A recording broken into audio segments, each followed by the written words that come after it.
don't really think I can call it Monday Motorsport Musing when it's a Tuesday, so I'm going to call this the Someday Motorsport Musing. But anyway, let's crack on, shall we? Also joining us today we have special guest Flossie the dog, my mum's dog, who's pretty cute, aren't you? Hey? I used to climb that tree. So where shall we start with the 2018 Spanish Grand Prix? I know, let's start with Mr. Romain Grosjean, or as a friend of mine has begun to call him, Roadman Crash John. Yeah, watched many replays, looked like he basically got scared by Magnussen having a little wobble in front of him and sort of, I don't know, knee-jerk reaction, flicked the car, went roaming around the outside of the track, spun it round, which were all pretty reasonable responses, but then pinning the throttle in front of 12 other cars, causing a James Bond style smokescreen, that's less than reasonable, I would say. So yeah, I think something has to be done about what he got up to, as well as the actions of his teammate in free practice 1.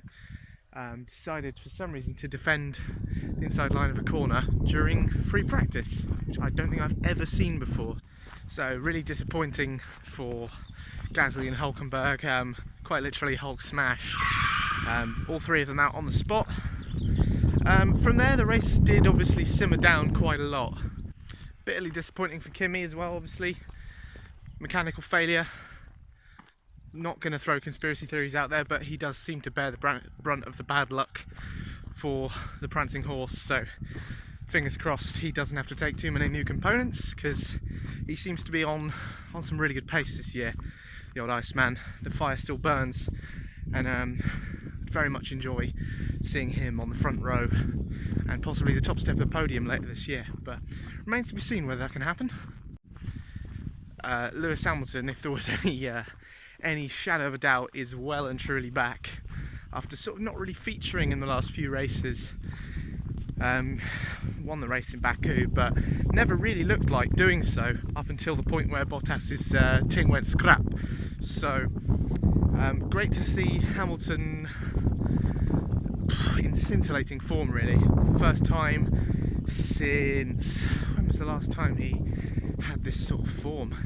USA 2017, perhaps the most recent example.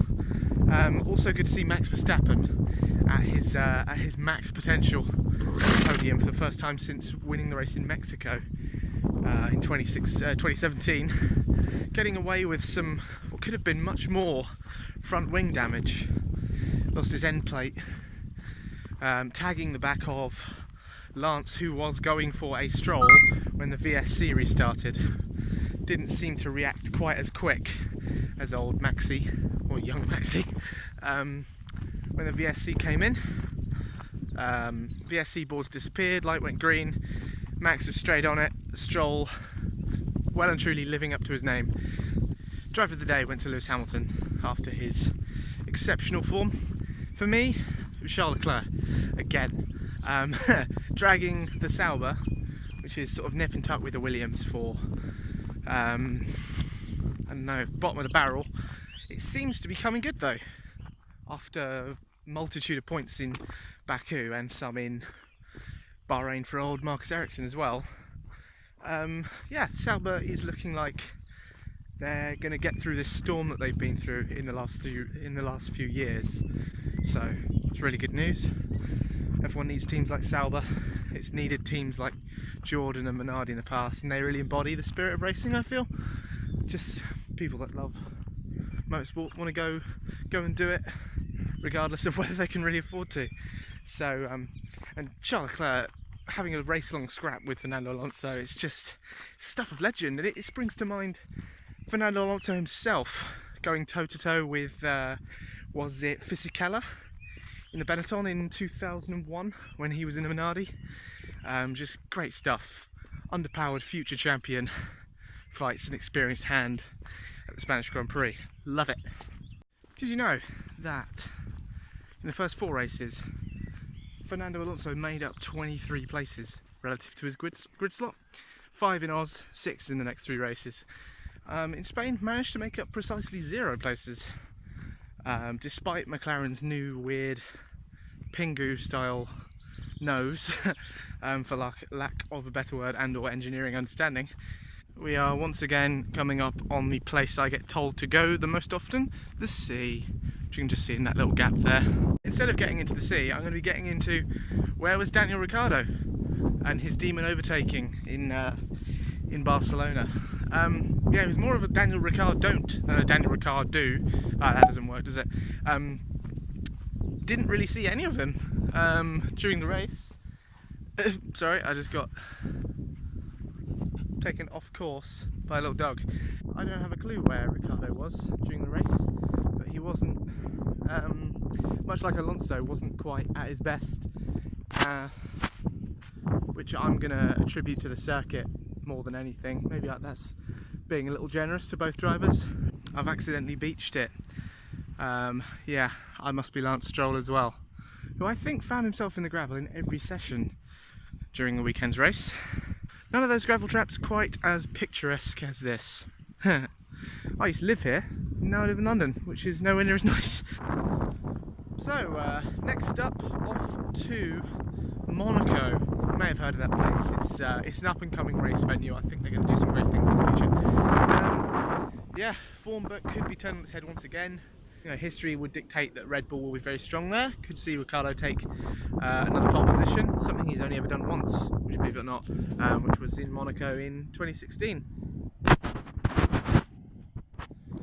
Sorry, I just nearly turned my phone off. Yeah, Max Verstappen's still never been on pole. Has been on the podium, as mentioned. That was actually Red Bull's 150th podium ever, so grats. I'm sure you're watching, so yeah, this will mean a lot to you. It's quite hard to say too much about the race in Spain when it was a bit flat compared to the 3 races that preceded it. Insane, crazy races in Bahrain, China and Azerbaijan. Long may the trend continue of having, if it's a case of having one sort of timid race followed by 3 crazy ones, I would take that trade-off. I would take a 75% ratio? So percent's not a ratio, is it? No, maths was never my strong point, gotta be honest with you. More of an English guy myself. What even am I saying? But yeah, if we have a 3-to-1 ratio of tame to exciting races, I will take that deal every day, every time of asking. I don't doubt that Monaco will probably be, well, it's either going to be processional or it's going to be Baku but much smaller and slightly slower, and I look forward to it, and it's going to be great.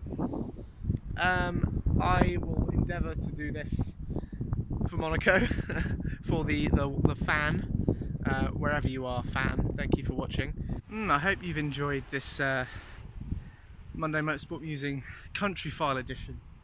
I assure you that the next one will be in grey South London, as per usual. So yeah, hope you'll join me for that. Look forward to seeing you. Bye!